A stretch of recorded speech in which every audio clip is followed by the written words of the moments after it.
Muy buen día, profesor y compañeros, reciban todos ustedes un cordial y respetuoso saludo. Mi nombre es Sandra Milena Murcia Ortiz, del primer semestre de Administración de Empresas. Según la actividad 1, sobre contextualización contable, en el literal A me encuentro en desaprobación, ya que carece de términos técnicos y argumentativos, porque la contabilidad es una ciencia que se encarga de establecer normas y procedimientos de los hechos económicos que afecten el patrimonio de una empresa, que a medida del tiempo, a medida que va pasando, se ha ido haciendo una serie de cambios que se acoplan a las necesidades de cada empresa.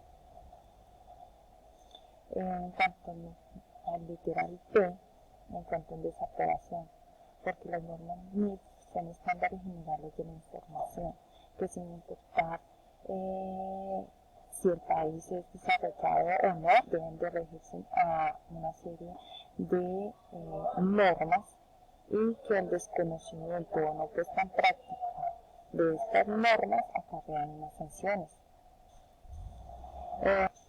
En cuanto a este literal, me encuentro en desaprobación, porque la IASB es la junta que se encarga de desarrollar y aprobar las normas internacionales de la información financiera.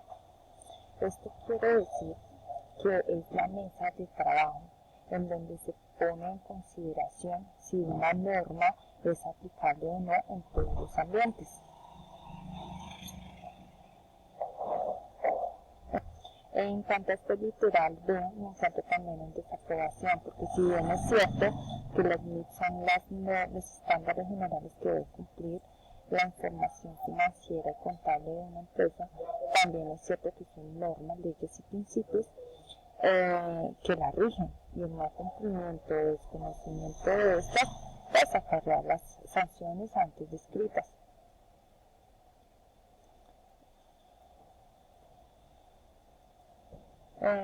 De donde tomé información está actualizacion.com, economía.com, página gestión Panamá. De ahí basé alguna información de la que tuve conocimiento para realizar mi trabajo. Muchísimas gracias por su atención y nos vemos en una próxima ocasión. Gracias.